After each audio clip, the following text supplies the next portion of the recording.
अस्सलाम वालेकुम dear students. आज का जो हमारा टॉपिक है ये है infinitive. Infinitive basically non finite verb का एक किस्म है। तो चलते हैं इसको डिफ़ाइन करते हैं कि इन्फिनेटिव क्या होता है। तो इसकी डिफिनीशन ये है कि द बेस फॉर्म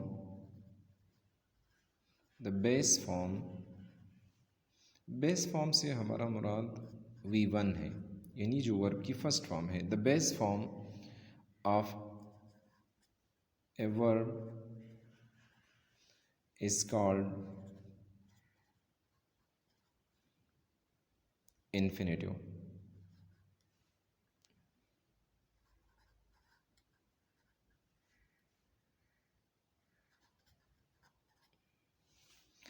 यानी वर्ब की जो फर्स्ट फॉर्म है उसको हम क्या कहते हैं? इन्फिनेटिव कहते हैं। अब ये इन्फिनेटिव दो तरीके से बनता है, एक विदाउट टू और एक टू के साथ। तो इस लिहाज से जो इन्फिनेटिव है वो दो तरीक़ों से बनता है, एक विद टू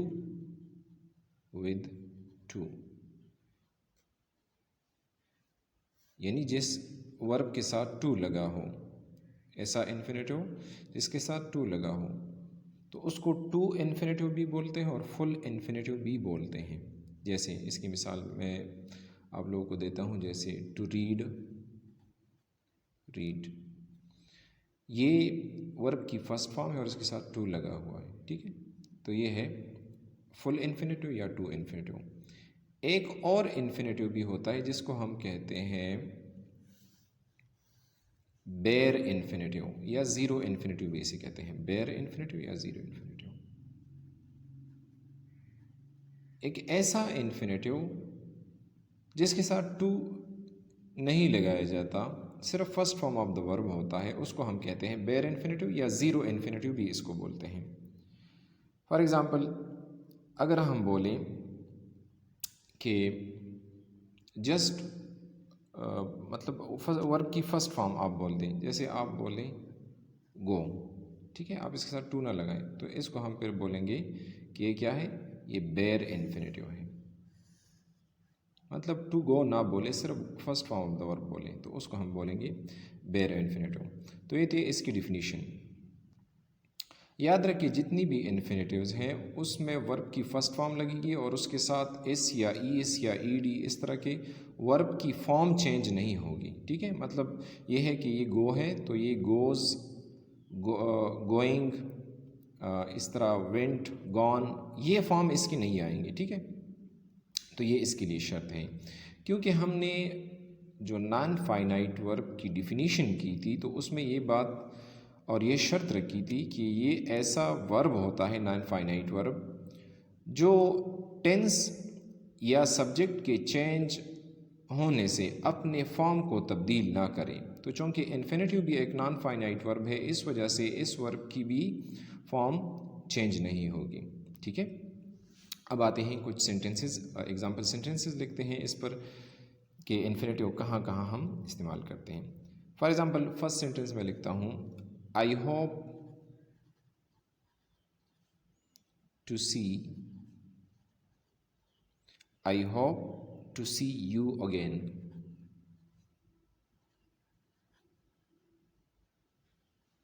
मुझे उम्मीद है कि दोबारा आपका देखना नसीब होगा। I hope to see you again. तो इधर आप देख लें, ये सी जो है वर्ब की फर्स्ट फॉर्म है और इसके साथ टू लगाया है हमने, तो ये है इन्फिनेटिव, ठीक है। अब दूसरी एग्जाम्पल्स की तरफ देख लें। फॉर एग्ज़ाम्पल हम बोलें she comes here, he comes here to meet me, इस सेंटेंस में भी आप गौर करें तो मीट जो है ये वर्ब की फर्स्ट फॉर्म ही है और इसके साथ हमने टू लगाया हुआ है, तो ये है इन्फिनेटिव। तो ये आप याद रखें कि वर्ब के जितना भी फर्स्ट फॉर्म है और हम इसके साथ टू लगाएं तो ये इन्फिनेटिव ही होगा। उर्दू में तो इन्फिनेटिव को हम मोस्टली इस नाम से जानते हैं मस्दर, ठीक है। और इसकी पहचान उर्दू में ये बतलाई जाती है कि इसके आखिर में ना ने ये इस तरह आता है, जैसे टू सी का उर्दू में जो ट्रांसलेशन है वो देखना, देखना, तो ये एक मस्दर है, ठीक है। टू मीट, मिलना, तो ये है इसकी उर्दू में पहचान। अब थर्ड एग्जाम्पल्स की तरफ हम बढ़ते हैं। I go to school to study. ये इधर क्या है? ये टू स्टडी इधर है इन्फिनेटिव। ये जो टू लगा हो ये तो प्रीपोजिशन है, आप याद रखिए ये प्रीपोजिशन है ये, क्योंकि स्कूल जो है ये तो नोन है, तो हमने बोला था कि इन्फिनेटिव जो है वो वर्ब के साथ लगता है, टू स्टडी। और एक्चुअली ये इन्फिनेटिव वर्ब तो हम इसको बोलते हैं, लेकिन ये वर्ब दर हकीकत नहीं है, ठीक है। ये बाद में हम पढ़ेंगे कि ये एज ए नोन या एज एडजेक्टिव या एज ए एडवर्ब हम यूज़ करते हैं, लेकिन वैसे इसको बोलते हैं कि ये क्या है, नॉन फाइनाइट वर्ब है, लेकिन दर हकीकत ये वर्ब का काम नहीं करता, ठीक है। अब फोर्थ एग्जाम्पल पे आते हैं, वो मैं एग्जाम्पल देता हूँ बेयर इन्फिनेटिव की। ये जो इन्फिनेटिव की मैंने एग्जाम्पल सारी की सारी दी हैं, ये फुल इन्फिनेटिव या वो टू वाला जो इन्फिनेटिव है उसकी एग्जाम्पल्स है। आप देख लें इसमें वर्ब की फर्स्ट फॉर्म और टू लगाया हुआ है हमने।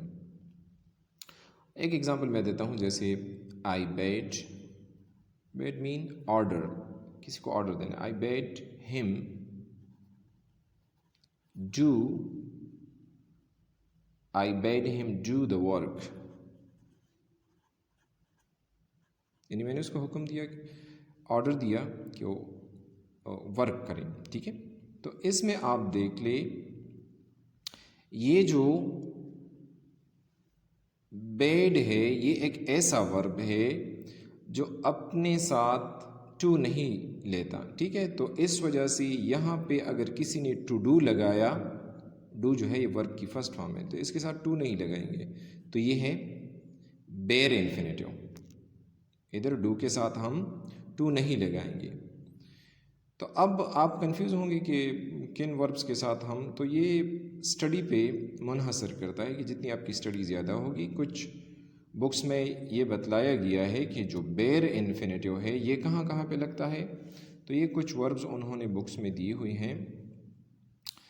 इंग्लिश ग्रामर्स की जितनी भी बुक्स है उसमें मोस्टली ये वर्ड, ये जो मेक वर्ब है, इसके साथ आप जब इन्फिनेटिव लगाएंगे तो बेयर इन्फिनेटिव या ज़ीरो इन्फिनेटिव लगाएंगे, मतलब वर्ब की फर्स्ट फॉर्म ही आप लगाएंगे, इसके साथ टू नहीं लगेगा।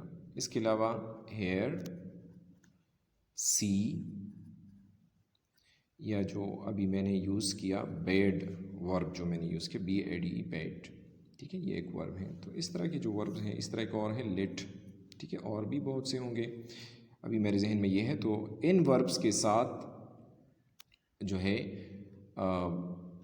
सिर्फ बेयर इन्फिनेटिव यूज़ होगा, इसके साथ ये टू वाला इन्फिनेटिव ये यूज़ नहीं होगा, जिसको हम फुल इन्फिनेटिव भी बोलते हैं। अब चलते हैं जो इन्फिनेटिव्स हैं, ये इन्फिनेटिव इसके फंक्शंस के किस तरीके से काम करता है सेंटेंस में। तो फर्स्ट इसका जो फंक्शन है या यूज़ है वो क्या है, infinitive working as a noun या infinitive as a subject. Infinitive जो है ये बतौर नाउन भी इस्तेमाल होता है सेंटेंस में, ठीक है। फॉर एग्ज़ाम्पल अगर मैं बोलूँ, या बतौर सब्जेक्ट भी इस्तेमाल होता है। इसकी एग्ज़ाम्पल आपको देता हूँ। For example to swim is not easy, ये एक एग्ज़ाम्पल है। To swim is not easy मतलब तैरना जो है ये आसान काम नहीं है। या टू स्मोक किल्स यू, ठीक है। तो आप इस तरह की एग्ज़ाम्पल दे सकते हैं। Example number 1, to smoke kills you. अब इस सेंटेंस पे आप गौर करें, ये जो टू स्मोक है ये इन्फिनेटिव है तो इन्फिनेटिव, लेकिन ये एज ए नाउन इधर ट्रीट होगा, एज ए नाउन ये काम करता है इस सेंटेंस में, ठीक है। तो हमने इधर बोला है कि जो नाउन होता है वो तो आपको पता है कि नाउन या तो सब्जेक्ट की जगह पे मौजूद होता है या मोस्टली जो ऑब्जेक्ट, या आप इस तरह कह सकते हैं कि सब्जेक्ट या तो नाउन प्रोनाउन हो सकता है या ऑब्जेक्ट नाउन प्रोनाउन हो सकता है। तो अभी ये जो नाउन की ये जो प्लेस है, ये जो जगह है, ये सब्जेक्ट वाली जगह है, तो इस वजह से आप इस तरह भी कह सकते हैं कि इधर जो इन्फिनेटिव है ये एज ए नाउन यूज़ हुआ है, और एज ए नाउन किस जगह पे यूज़ हुआ है, सब्जेक्ट की जगह पे यूज़ हुआ है। तो एक तो ये इसका फंक्शन है, ठीक है। एक दूसरी एग्जांपल लेते हैं, चलते हैं। फॉर एग्जांपल हम बोलें to read is a good habit. To read is a good habit.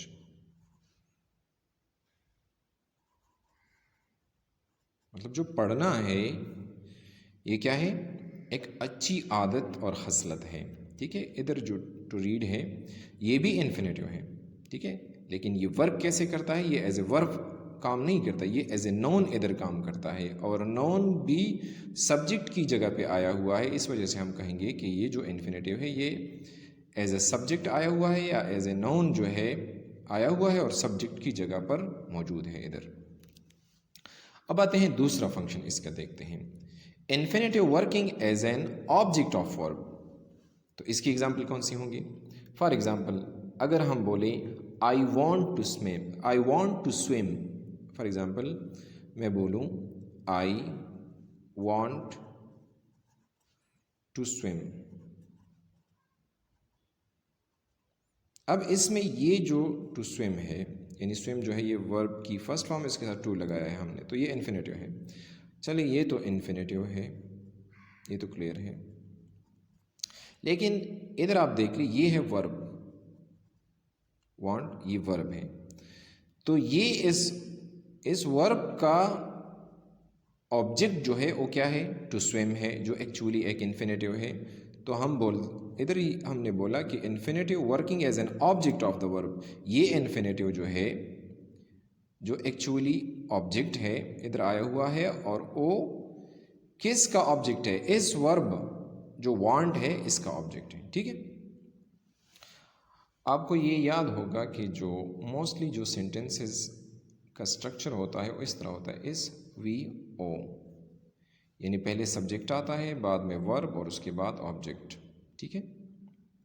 या कभी कभार कम्प्लीमेंट भी बोलते हैं, लेकिन वो बाद में हम डिस्कस कर लेंगे। अभी आप देख लें, तो अभी ये आई जो है ये सब्जेक्ट है, अभी मैं शॉर्टली इस लिख देता हूँ, इसके बाद वर्ब, और इस वर्ब का जो ऑब्जेक्ट है वो इधर आया हुआ इन्फिनेटिव। तो हमने भी इस टॉपिक में यही सीखना है कि इन्फिनेटिव जो है वो ऑब्जेक्ट की जगह पर आता है, और ऑब्जेक्ट जो है वो किसका होगा, इस वर्ब का ऑब्जेक्ट होगा, ठीक है। दूसरा एग्जाम्पल आप लीजिए। फॉर एग्जाम्पल अगर हम बोलें he wants to play, he wants to play, वो खेलना चाहता है, ठीक है। तो ये जो खेलना है का लफ्ज़ हमने इन्फिनेटिव के तौर पे यूज़ किया है, ये टू प्ले, ये ऑब्जेक्ट की जगह पे आया हुआ है, ये ऑब्जेक्ट है, ठीक है। और ये किसका ऑब्जेक्ट है, ये इन्फिनेटिव, ये इस वर्ब वांट इसका ऑब्जेक्ट है। तो इन्फिनेटिव, ये इन्फिनेटिव है, ये as a object of this verb आया हुआ है। तो हमने भी इस वजह से ये कहा था, इधर जो हेडिंग थी उसमें ये लिखी थी, ये बात लिखी थी कि इन्फिनेटिव जो है वो किस तरीके से आता है, वो काम करता है as a object of the verb, जैसे इन दो एग्जाम्पल्स में आपने देख लिया, ठीक। अब आते हैं थर्ड फंक्शन पे कि इन्फिनेटिव और किस तरीके से काम करता है। तो इसमें हमने लिखा है कि infinitive working as an adjective, ये बतौर एडजेक्टिव भी इन्फिनेटिव काम करता है, ठीक है। फॉर एग्जाम्पल अगर मैं बोलूँ कि I have a car to sell, I have a car to sell, ये तो ऑलरेडी हमको पता है कि एडजेक्टिव ऐसे वर्ड्स होते हैं जो ये नाउन या प्रोनाउन को डिस्क्राइब करते हैं, उसके बारे में मज़ीद एक्स्ट्रा इन्फॉर्मेशन हमें देते हैं। तो इस सेंटेंस में आप देखें, ये तो है इन्फिनेटिव टू सेल, सेल चूँकि वर्ब की फर्स्ट फॉर्म है उसके साथ टू लगा हुआ है, तो ये है इन्फिनेटिव।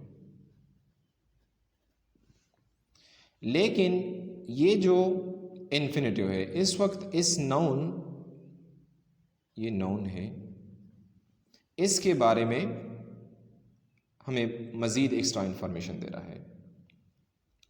तो चूँकि इन्फिनेटिव नाउन के बारे में एक्स्ट्रा इन्फो देता है तो इस वजह से हम कहेंगे कि ये जो इन्फिनेटिव है ये एज एन एडजेक्टिव वर्क इधर कर रहा है। ठीक है, चलते हैं दूसरी एग्जांपल की तरफ।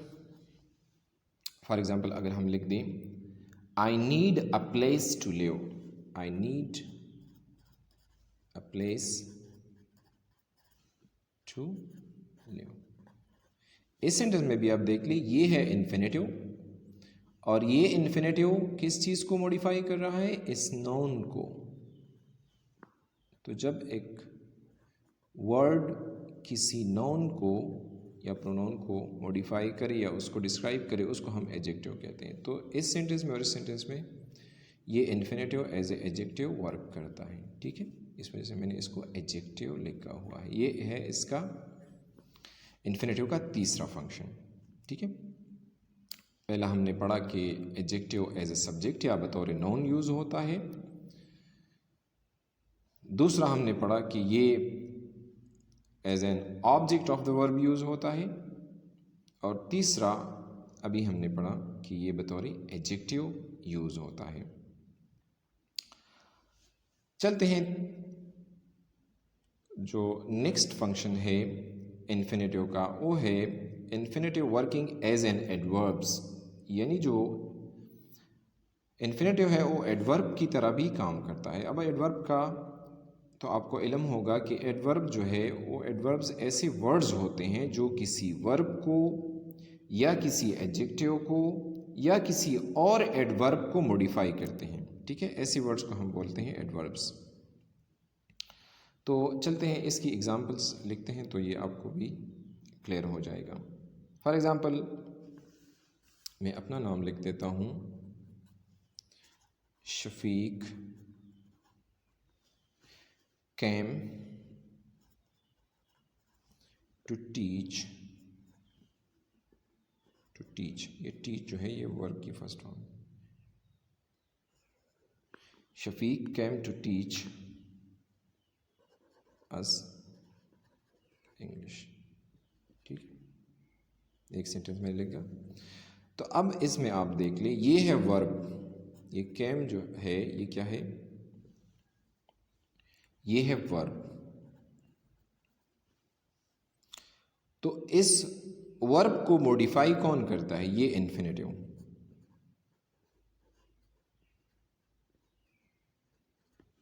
तो ऐसा वर्ड जो किसी वर्ब के बारे में एक्स्ट्रा इंफॉर्मेशन दे या उसको मॉडिफाई या डिस्क्राइब करे, हमने बोला था कि वो एडवर्ब ही होता है। तो इधर ये इन्फिनेटिव इस वर्ब के बारे में कि शफीक इधर क्यों आया, क्योंकि टू टीच, टीचिंग के लिए। तो इस वजह से ये जो इन्फिनेटिव है ये फंक्शन करता है as a adverb. Okay, next example लीजिए, his voice is sweet to hear. इस सेंटेंस में ये जो टू हेयर है ये है इन्फिनेटिव, ये है इन्फिनेटिव, फुल इन्फिनेटिव है, बेयर इन्फिनेटिव ये नहीं है। और ये जो स्वीट है ये क्या है, ये है एडजेक्टिव। अब देखिए ये इन्फिनेटिव इस एडजेक्टिव के बारे में एक्स्ट्रा इंफॉर्मेशन दे रहा है। तो एडवर्ब की डिफिनीशन भी यही है कि वो या तो किसी वर्ब को मॉडिफाई करता है, डिस्क्राइब करता है, या किसी एडजेक्टिव को या किसी और एडवर्ब को भी मॉडिफाई कर सकता है। तो इस वजह से इधर इस वर्ड ने जो कि इन्फिनेटिव है इसने इस एडजेक्टिव के बारे में मज़ीद मालूमात दी या आप कह सकते हैं डिस्क्राइब किया, मॉडिफाई किया। तो इस वजह से हम कहेंगे कि इधर इस इन्फिनेटिव ने एज ए एडवर्ब फंक्शन किया। ठीक है, और भी आप एग्जांपल दे सकते हैं, जैसे he called me to borrow some money, he called me to borrow some money, तो इसमें वर्ब जो है वो कॉल्ड है और टू बोरो ये है इन्फिनेटिव जो एज ए एडवर्ब इधर काम करता है। ठीक है, और भी कई एग्जाम्पल इस पे बनते हैं। आते हैं लास्ट फंक्शन पे कि जो इन्फिनेटिव है वो और किस तरीके से काम करता है। तो 5वें नंबर पे हमने लिखा है कि infinitive working as an object of preposition. अब इसके लिए एग्जांपल लेते हैं तो ये आपको क्लियरली समझ आ जाएगा। फॉर एग्जांपल अगर मैं लिख दूं it was about to speak, it was about to speak, इस सेंटेंस में टू स्पीक, स्पीक चूँकि वर्ब की फर्स्ट फॉर्म है और वर्ब की फर्स्ट फॉर्म के साथ V1 लगा हुआ है तो ये है इन्फिनेटिव। तो ये इधर ऑब्जेक्ट है किस चीज़ का, इधर आप इसको देख लीजिए अबाउट जो है ये है इधर यूज़ हुआ है प्रीपोजिशन, तो ये इन्फिनेटिव ऑब्जेक्ट है किस चीज़ का, इस प्रीपोजिशन अबाउट का। ठीक है, तो हमने भी ऊपर लिखा है कि infinitive working as an object of preposition, ये है ऑब्जेक्ट, ये इन्फिनेटिव जो है ये इधर ऑब्जेक्ट के तौर पे आया हुआ है। और ऑब्जेक्ट किसका है, ऑब्जेक्ट इस प्रीपोजिशन अबाउट का है। तो it was about to speak. Next example लीजिए, she had no choice but to lie, she had no choice but to lie। चलिए इधर ही लिख देते हैं। ये लाई जो है ये वर्ब की फर्स्ट फॉर्म है और इधर टू इसके साथ लगा, तो ये है इन्फिनेटिव। और इन्फिनेटिव एज एन ऑब्जेक्ट है, लेकिन किस चीज़ का, वर्ब का ऑब्जेक्ट है या प्रीपोजिशन का। तो इधर ये जो बट लगा हुआ ये है प्रीपोजिशन, तो ये इस प्रीपोजिशन का ऑब्जेक्ट है, प्रीपोजिशन। ठीक है, तो ये इसकी सेकंड एग्जांपल हो गई कि इन्फिनेटिव जो है वो ऑब्जेक्ट आ सकता है किसके लिए, एक प्रीपोजिशन के लिए। इससे पहले हमने एक और बात पढ़ी थी कि जो इन्फिनेटिव है वो वर्ब के लिए भी ऑब्जेक्ट आता है, लेकिन इधर बात डिफरेंट है उससे कि इन्फिनेटिव जो है वो प्रीपोजिशन के लिए भी ऑब्जेक्ट आता है। जैसे इन दो एग्जांपल में चलते हैं, एक और एग्जांपल लिखते हैं, example number 3, it was about to rain, it was about to rain, ये जो है टू रेन इधर ऑब्जेक्ट है